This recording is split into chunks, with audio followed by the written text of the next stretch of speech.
ছেড়ে দেওয়ার মধ্যে সুখ আছে। আর মনে করেন কেউ আপনি গালি দিয়েছে, তো আপনি অনেস্ট, আপনি সৎ এবং আপনি কোনো অন্যায় করেননি, আপনি মাজলুম, তারপরেও আল্লাহর সন্তুষ্টির জন্য ছেড়ে দিলে, আচ্ছা ছাক দিছে বা ওকে কিছু বললাম না, ছেড়ে দেন।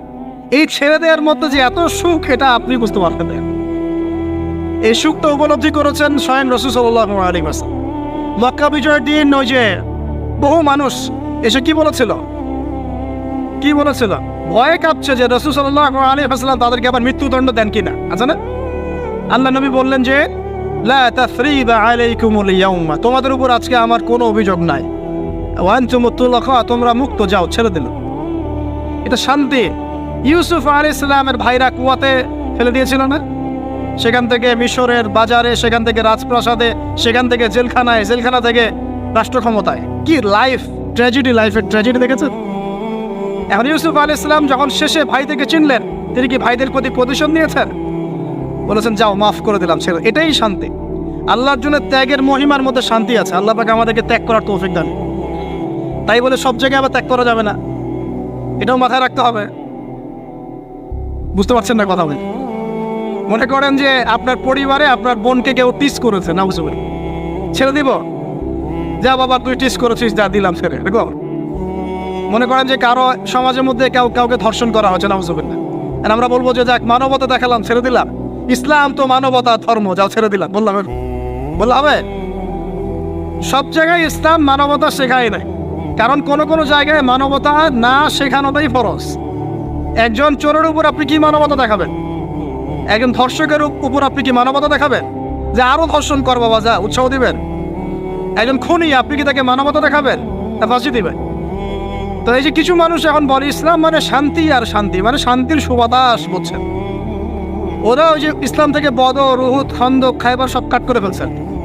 এগুলো ইসলামে নাই। ইসলামে শুধু আছে সালাম, সালাম, আফসুস সালাম, খালি সালাম দিবা আর তোমরা কি করবো, খাবার খাওয়াবা, ব্যাস। আর ইসলামের যে আরো বড় বড় বিধানগুলো আছে, এগুলো পাশ কাটিয়ে এড়িয়ে যাবে। ইসলাম তো শান্তির ধর্ম। আর বাবা শান্তি মানে কি? শান্তি মানে আল্লাহর বিধানগুলো মেনে নিয়ে আল্লাহর সামনে আত্মসমর্পণের মধ্য দিয়ে শান্তি অর্জন কর। এই হলো ইসলামের ডেফিনেশন। আল্লাহ পাক আমাদেরকে পূর্ণাঙ্গতা বোঝার তৌফিক দান করুন, আমিন। হ্যাঁ, যেটা বলছিলাম প্রিয় ভাইরা, অন্যের কষ্ট উপলব্ধি করে আমরা সারা বছর অন্যের স্বার্থকে অগ্রাধিকার দিব ইনশাআল্লাহ। যদি আমাদেরকে কেউ কষ্টও দেয়, আল্লাহর ওয়াস্তে মাফ করে দিবেন, তবে যেখানে মাফের কোনো সুযোগ নেই সেখানে মাফ করতে চায়। আল্লাহ পাক বোঝার তৌফিক দান। 4, রমাদান দিয়ে গেছে গরিবের কষ্ট উপলব্ধি করার মানসিকতা। যখন না খেয়েছিলাম তখন গরিবের কষ্ট বুঝি নাই। না খেয়ে থাকলে কেমন লাগে, পানি না পান করতে পারলে কেমন লাগে।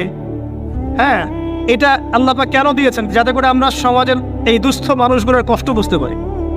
আল্লাহ পাক সারা বছর আমাদেরকে গরিবের সেবা করার তৌফিক দান করুন। আর এখন গরিবের রক্ত খুব চুষে খাওয়া হয়, তাই না ভাই? গরিবের রক্ত চোষা একটা সমাজ চলতেছে, আর রক্ত চোষা একটা অর্থনীতি চলতেছে। এই অর্থনীতির জনক বাংলার মাটিতে না, এই অর্থনীতির জনক পশ্চিমের। এটা সারা বিশ্বে ফর্ম করা হয়েছে। এর মধ্য দিয়ে গরিবের রক্তকারী চুষতে থাকবে। কারা চুষবে? পুঁজিবাদীরা। কারা চুষবে? এটা আবার কি? কোনো ওয়াজে তো শুনি নাই পুঁজিবাদ আবার কি জিনিস।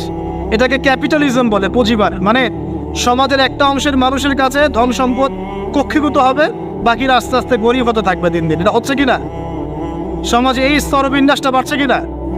এই তো ঢাকা শহরে গিয়ে দেখেন না, বড় বড় কিছু জায়গা, গুলশান, বনানী, বাড়িধারা, এই বসুন্ধরা, দেখবেন খালি টলেস্ট বিল্ডিং, প্রতিযোগিতা। আর একটা বড় অংশ দেখবেন খালি বস্তি আর বস্তি।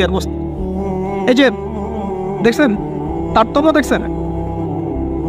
এটা সারা বিশ্বে হচ্ছে সুদের কারণে। কিসের কারণে ভাই? 1 নম্বর সুদের কারণে, 2 নম্বর দুর্নীতির কারণে, 3 নম্বর হচ্ছে এই যে বোগাস একটা মনিটরি সিস্টেম চলছে এর কারণে। এটা বোঝেন খুব ভালোই যে কি দিতে হবে, খাদ্যদ্রব্য দিতে হবে, দিরহাম দেওয়া যাবে না, ফেতরা, তাই না ভাই? এটা তো খুব ভালোই বোঝেন। তো নবী সাল্লাল্লাহু আলাইহি ওয়াসাল্লাম যে গোল্ড দিনার আর সিলভার দিরহাম ইউজ করতেন, আপনি এখন কাগজের টাকা ইউজ করেন কেন? বলেন এখন কথা বলেন। এটা তো খুব ভালোই বুঝলেন যে খাদ্যদ্রব্য দিয়ে ফেতরা দিব। খাদ্য দিয়েছেন নবী, খাদ্যই দিব। চাল দিয়েছেন চাল, খেজুর, কিসমিস। তাহলে নবী তো দিনার আর দিরহাম ইউজ করেছেন, তা আপনি এখন কাগজের টাকা ইউজ করেন কেন? আমি যে 5-10 বছর আগে বলছিলাম যে এই সিস্টেমটার মতো সমস্যা আছে, তখন তো খারেজি মানলেন ফতোয়া, এখন এতটুকু বুদ্ধিমত্তা আছে না?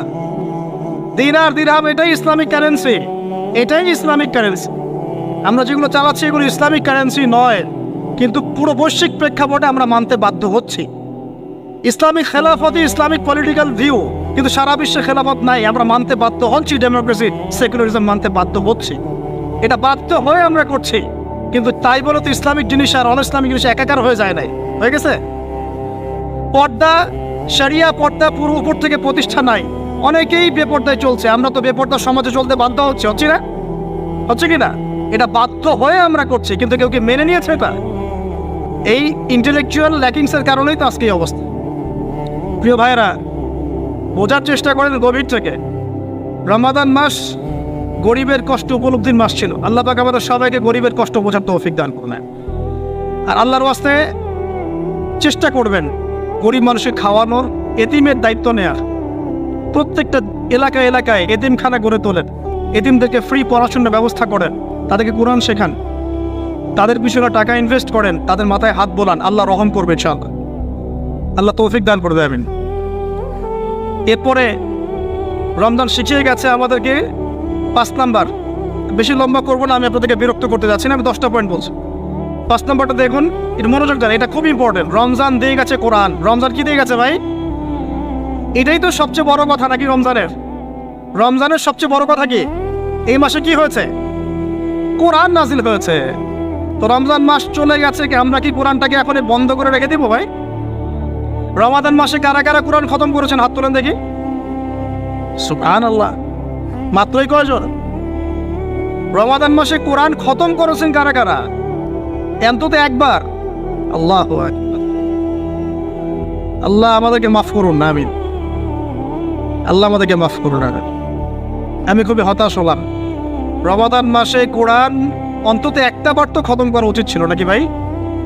আচ্ছা, রমজানের সম রাখেন কেন জানেন? রমজান মাসে কোরআন নাজিল হয়েছে, এটা রমজানের সম্মান।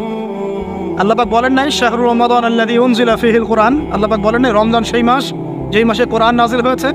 ইন্না আনজালনাহু ফী লাইলাতিল কদর, কদরের রাতে আমি কোরআন নাজিল করেছি। তাহলে রমাদান মাসে কোরআন পেয়েও যারা কোরআন পড়লো না, বুঝলো না, খতম করলো না, আমি তাদের জন্য আফসোস ছাড়া কিচ্ছু করতে পারছি না। আচ্ছা যাই হোক, যা করেছেন, তওবা করা যাবে তো ইনশাআল্লাহ?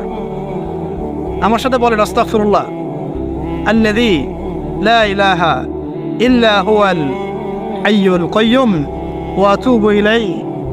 আল্লাহ আমাদের সবাইকে কোরআন তেলাওয়াত করার তৌফিক দান করুন, সবাইকে কোরআন তেলাওয়াত শেখার তৌফিক দান করুন। আর ভাই, যোগ্যতা অর্জন করে তো দিনের কাজ করতে হবে, আগে তো কোরআন তেলাওয়াত করা শিখতে হবে নাকি? আল্লাহ পাক সবাইকে কোরআন তেলাওয়াত শেখার তৌফিক দান করুন, কোরআনের তাফসীরগুলো পড়ার তৌফিক দান করুন। আল্লাহ পাক প্রতি মাসে কমপক্ষে একবার করে কোরআন খতম করার তৌফিক দান। আল্লাহর রাসূল রমজান মাসে কোরআন এক খতম করতেন। জিবরাইল আলাইহিস সালাম আসতেন, তিনি পড়তেন, তিনি শুনতেন, তিনি পড়তেন, তিনি শুনতেন। এভাবে তারা প্রতি রমাদানে কোরআন খতম করতেন কি না? তার মানে মাসে কোরআন খতম করা রাসূলের সুন্নাত না? আমরা কি এই সুন্নাতটা জীবিত করতে পারবো না ইনশাআল্লাহ? প্রত্যেক দিনে এক পারা করে পড়লেই হয়ে যায়। এক পারা মানে 20 পৃষ্ঠা। এই হাফেজি কোরআনের 20 পৃষ্ঠা, সময় লাগবে সর্বোচ্চ 1 ঘন্টা থেকে 1.5 ঘন্টা, সর্বোচ্চ 1 ঘন্টা থেকে 1.5 ঘন্টা। যারা হাফেজ তাদের সময় লাগে আধা ঘন্টাও না, আধা ঘন্টা।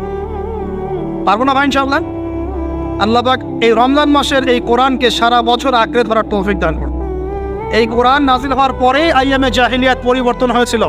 আবু জাহেলের শাসন পরিবর্তিত হয়ে মুহাম্মাদের শাসন হয়েছে। অতএব কোরআন থেকে বিমুখ জাতি কখনো দিন কায়েম করতে পারবে না। আল্লাহ পাক বোঝার তৌফিক দান করুন, আমিন।